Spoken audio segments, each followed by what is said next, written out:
So this is our last speaker, and I'm going to introduce him. He's a friend, not only a friend, a neighbor as well. Mr. Manale Diphoko has a postgraduate diploma, project management from the University of Stellenbosch. Early this year, he graduated. Bachelor of Technology, Mechanical Engineering, with the Central University of Technology in 2008. He has also a National Diploma in Engineering with the Central University of Technology in 2012. So let's put our hands together as we welcome Manale Diphoko.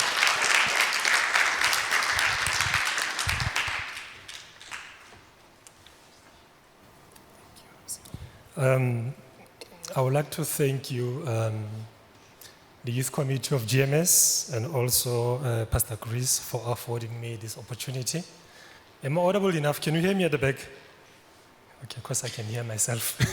So it's a bit disturbing. I'm not used to standing here. Yes, as you heard from Pastor Mwengezi, I think there on the program it says I'm going to be giving a motivation.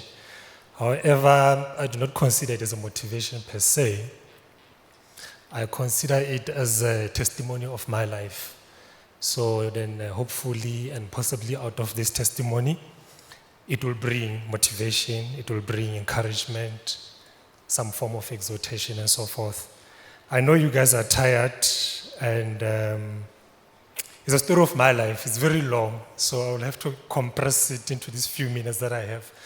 So I tried to write down some few notes. I may skip and so forth, but nonetheless, I hope the message will get across at the end of what I'm trying to present. Just by show of hands, if I may ask in this auditorium, how many of you are between the age of 13 to 16? Oh, that's a lot. Okay, 16 to 21? Okay, it's an even class. And 21 plus? You're not part of the class. Okay, then what I'm going to say is for you, I believe then. Because I'm asking these two questions because there's one thing that was emphasized, this has listened across all the speakers, and they spoke about planning, practicing, implementing, or action. So I'm mostly based on planning. You need to have a plan. Unfortunately, from the very same age groups that we just discovered in here. The reason for that is because I found myself having to try and draw up and start to plan it. Implementation came a bit later, at the age of 13. Pastor Chris asked me to give this form of motivation because he heard my story and he thought maybe it will be of great importance to you. So I'll try just to pull up some important factors. The reason for that is because I lost my mother at 4. And please guys, everything I'm going to tell you, don't feel sorry for me. God has long healed me. So just take the notes and take all the key factors that you need to take. Don't feel sorry for me. I lost my mother at the age of 4. It was an accident, a car accident. Apparently, she was from a pub, a tavern, Kokasi, Barikiko Spoto, at a tavern. Yeah. So apparently she was from there, so it's presumed that she was intoxicated. And the guy that bumped her, upon noticing that she's drunk, the guy flew away, so it was a hit and run. And to this day, we still don't know who took the life of my mother. And I was at 4 years old, 1994 in March, just at the dawn of democracy for you, born frees. And later on, at the age of 13 now, that's why I started with 13. That's when I lost my father. It was some health issues that have to do with taking too much cold drinks. And you can imagine what cold drink was. Alcohol as well. So I grew up in this society, this environment where there's too much alcohol abuse, and I saw it was one of the factors that Pastor Chris discussed that creates or forms academic stress. Yeah. So I grew up in this environment and having to lose both my parents at that age. So I was at grade 7 at the age of 13 when I lost my father. And from there now I had to start to push. I have to start to push or hustle for my own, like, because, there was no one else there. So I grew up with my elder brother who's 3 years older than me. And he also had to now stop schooling. He stopped schooling from grade 11 after failing it to go and work. But because of the excitement of getting a first salary and having no parents, he also started to vanish with the salary and enjoy himself and partying and so forth. So virtually I was left alone and I had to come up with ways of survival, if I may call that for now. It will change as I continue. So I had to come up with means and strategies of survival and so forth.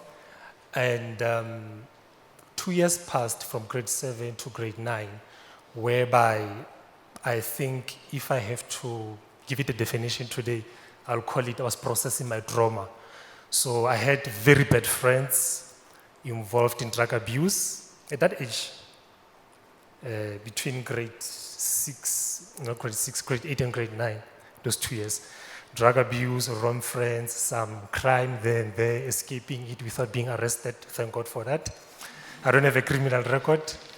And yes, then eventually, at the beginning of 2005, I sat down and I said, is this really what I want for my life?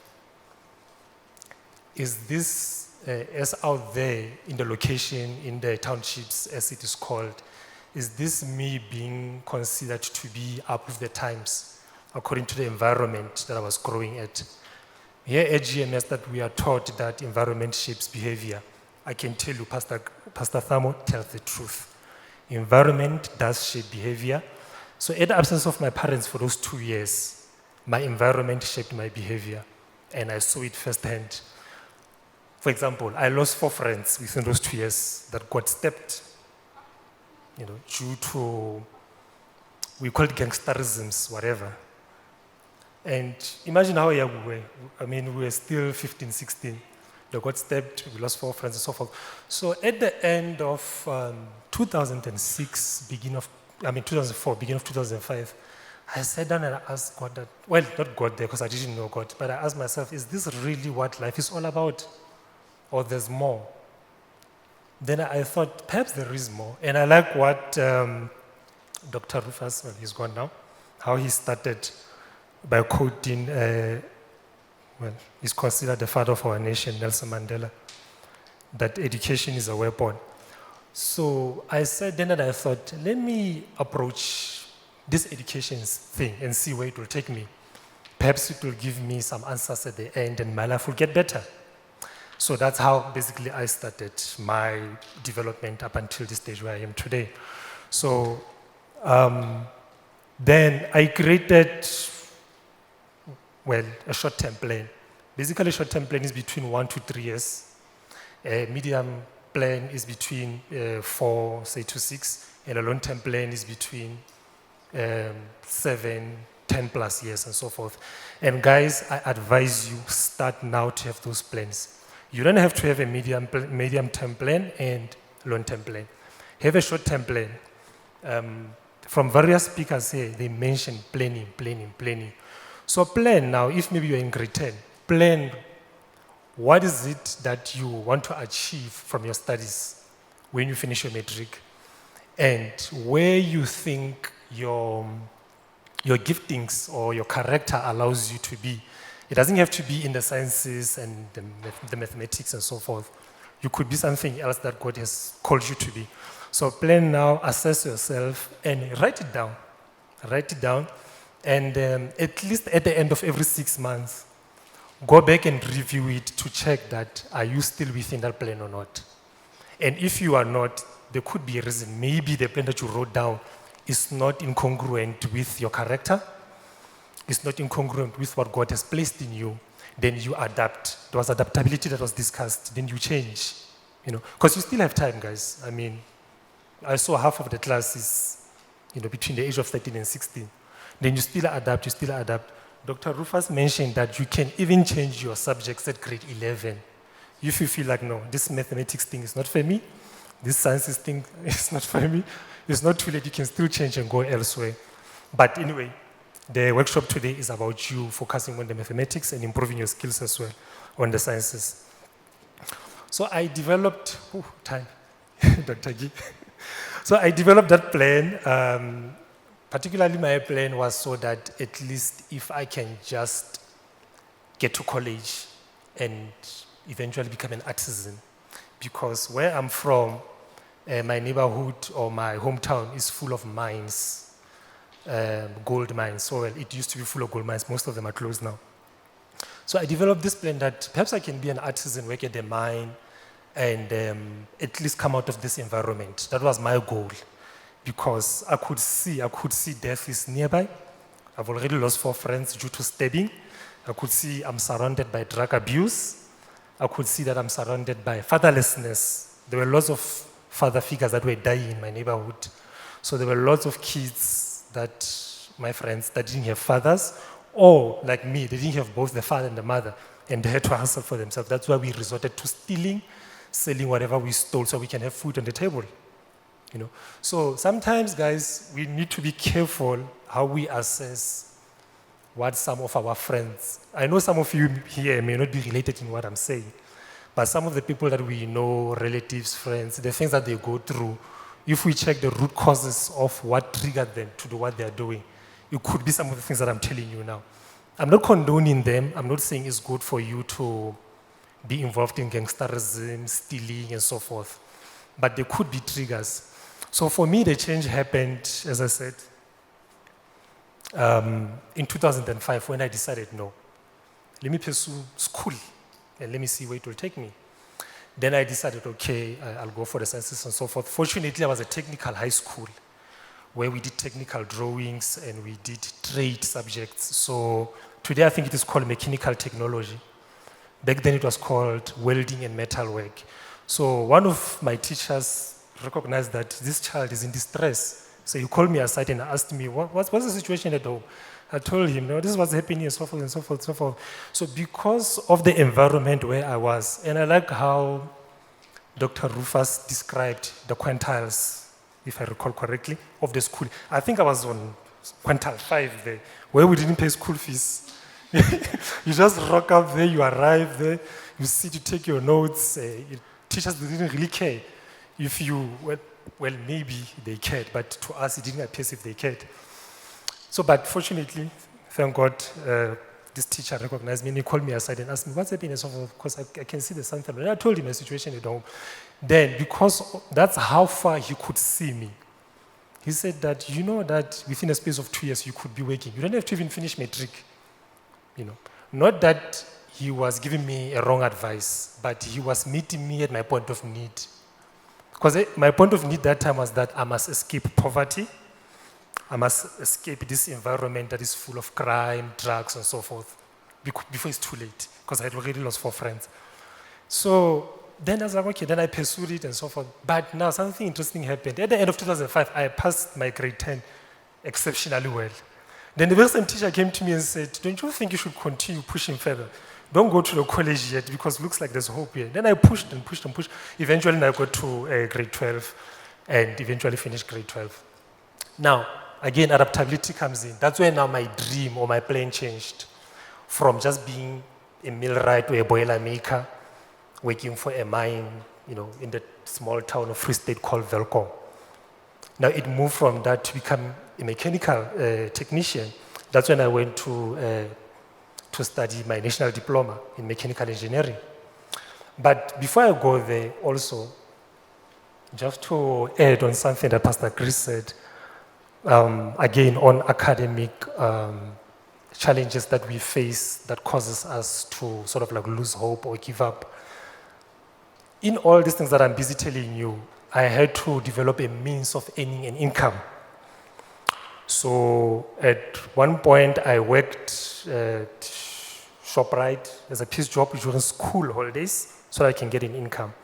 So that first salary, I took it. It was a huge land at the back of my homestead. So I decided to buy seed and plant a garden there. I planted spinach, tomatoes, carrots, and so forth, so that I can eat from there. You know? Then the remainder of it, I bought some of the stuff that I could sell at the corner of my street. I used to sell cigarettes. I'm not ashamed about that. I used to sell cigarettes. I survived. I had bread on the table because of cigarette. And ice guavas and some Zimba chips and so forth. So now this is between 2005, 2006, before matric. But matric, all that had to end because matric requires time. You need to push books on a daily basis. You don't have school holidays. Those ones of you who are in matric now, you know that. School holidays don't exist to you. You only rest at the end of your examinations once you are done. You know you're gonna wait plus minus 8 weeks waiting for your results, then you go to varsity. So I had to push. Now, during that time, now I had to forsake all these means of income because there was no form of support. So that came as a challenge, and that's when I attempted 2 suicides because it was too tough. There were no family members. Well, they were there, but they were not there to assist and so forth. My brother was in and out of the picture. So I attempted 2 suicides due to depression. Depression was discussed a lot today, and stress. Because I was in an environment of alcohol abuse, drugs, and so forth. There was no one to talk to. Even pastors, for some reason, I don't know why. There was no churches in my neighborhood. Anyway, so that was very, very tough, guys. So as I'm standing here today, it is by the grace of God. But I didn't know God then. So I attempted these 2 suicides, but they didn't work, especially the last one. I'm still suffering from the effects of it to this day, but by the grace of God, I'm still standing here. So you may be going through whatever that you are going through. Some of these things you may not be at liberty to discuss with us, but just know where you are that you are not alone. Some of us went through these things. And if God willing, please feel free to talk to some of us because we went through the same and we believe from our experiences we can walk this journey together. Okay, now fast forward. I'm not using my notes now. Fast forward to me deciding, hey man, let me go for national diploma because I just finished matric and I saw that it was a success. And again, guys, during matric, in 2007, it was the longest strike that teachers has ever gone, has ever demonstrated a form of industrial action in the history of our democracy since 1994. So we loved that matric class, especially in the public schools. I don't know what happened in the private schools because I was not there. We lost 6 weeks of classroom time. So during that time as well, I could see I'm going to fail my matric exam, my final matric exam. Now I sat down again, I went to my plan and checked that, okay, where can I adapt, where can I change and so forth. Then by some chance I heard that there's a high school somewhere where there's a teacher of science and maths secretly, because they were afraid that their colleagues will attack them. You know how these guys they are when they're protesting, teaching some matriculants there. So I associated myself with those guys and I started to be part of them and so forth. That's how I recovered that 6 weeks classroom time of my matric, and that's how I passed. Well, it was me and some of my friends. Some of them didn't do so well. Well, I also didn't do so well because in my whole high school, I'm the only one who passed with admission to do bachelor's degree. The rest of matriculants, that's how bad things were. So, yeah, okay, let me not dwell much there. But nonetheless, matric came and gone and so forth. And again, going back to adaptability, that's when I noticed, okay, now, I'm not limited into just being an artisan and so forth, with great, grade 10, grade 11, I can finish my grade 12 and go do diploma and so forth. And I did that, and I passed it and so forth. And in 2009, that's where I met God. That's where I met God and everything changed. And that's when I started to comprehend that everything that has been happening from when I was 13, when I lost my father, until 2009 when I met God, that the hand of God was behind everything. That's when I started to get that comprehension. But obviously I didn't catch it there because I just got born again. I was still being, initiated into Christianity and so forth. And thank God for the people that God placed in my life to shield me, to protect me. Because I got born in 2009. In 2010, I got introduced to the Apostolic Reformation message. Thank God for that. I didn't take too long before I transitioned. And I'm still standing here today. Anyway, that's that, guys. And later on, I noticed, okay, but I'm not limited to being an artisan. I can further go and become a mechanical technologist. But by then I was already working and so forth, having to establish myself on some of the few things that was a challenge for me in the past. So then, of course, I studied my Bachelor of Technology degree in mechanical engineering, finished it and so forth, and eventually the one that Pastor Mongesi just alluded to right now, my postgrad diploma in project management. And I'm truly grateful to God for that because it has helped me to incrementally increase. We spoke of taking things one step at a time. Also, it was touched that you can't eat an elephant, spot on, one bite at a time, one bite at a time. So guys, don't be, how can I put it? Don't allow yourself to be derived by the environment you find yourself in, especially those who are from previously disadvantaged backgrounds.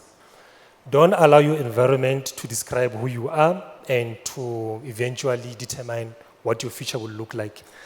Build step by step, step by step. But first of all, you need to have a plan. My plan was that I must escape this poverty. I must escape this drug-infested environment. I must escape this crime-infested environment. If I can just become an artisan, that was my greatest goal. But today, I'm standing here in front of you, different story altogether. And I'm still pursuing my studies. I'm just taking a gap year. Next day, I'm still pushing again. I want to go for what Pastor Chris did. I want to go for MBA. So, because I have come to learn that, but by the way, there is a limit, guys. You can't study forever. We can't have, all of us can't be Dr. Geese. We can't all have PhDs. Yeah. But if God has put that in you, please go for it. Don't limit yourself. Forgive me, I'm not used to talking through this thing. All right. I'm just trying to cut short again my story. Okay. I think I can summarize the story of my life or the testimony of my life based on 3 things that I've learned through my 13 years work with God. Yeah, I think so, 13 years. And some of them, I learned them, during COVID in 2020. That, so this was the hand of God there. So this is what God was doing there, And I'm telling you all these things, guys, so that you don't give up where you are.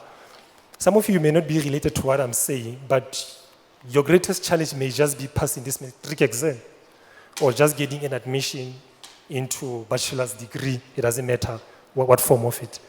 So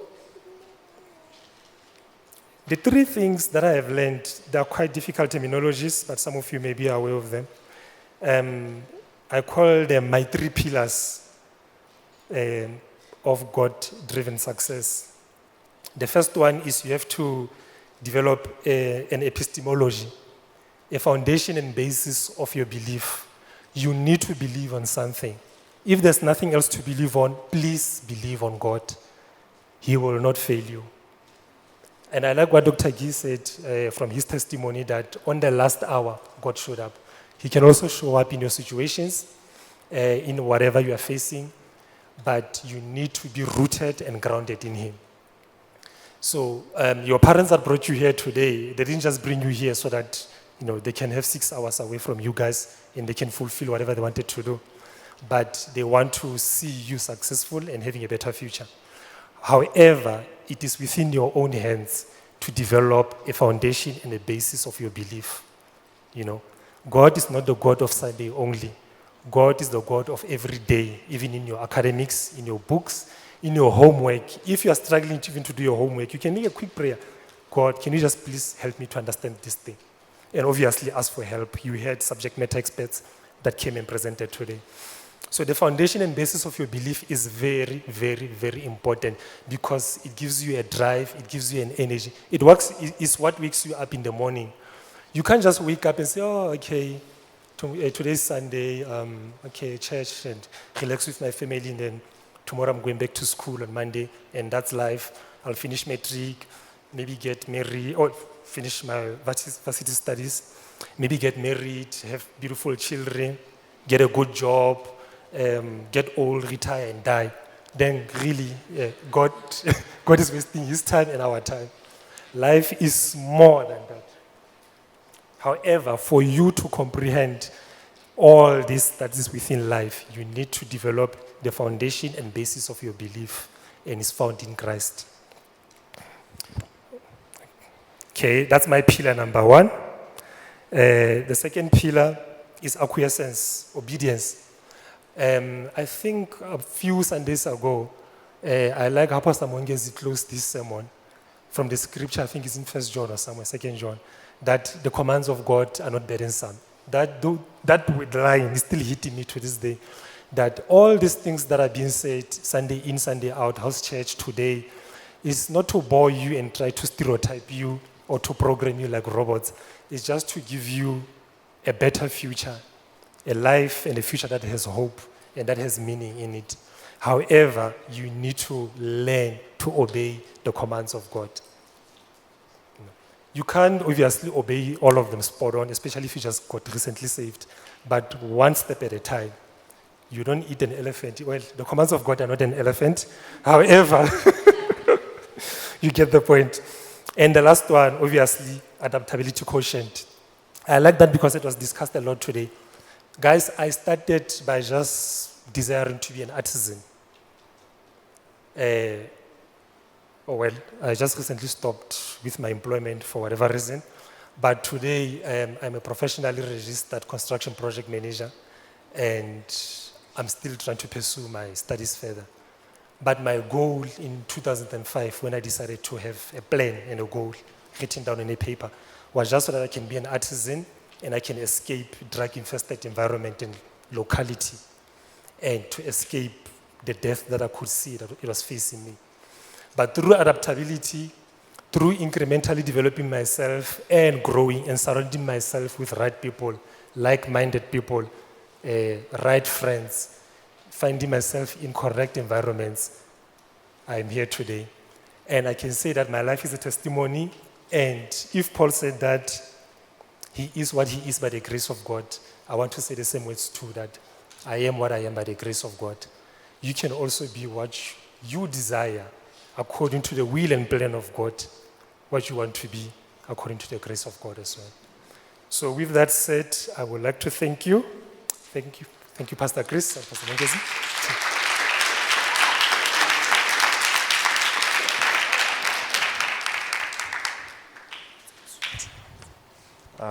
Thank you to Manale.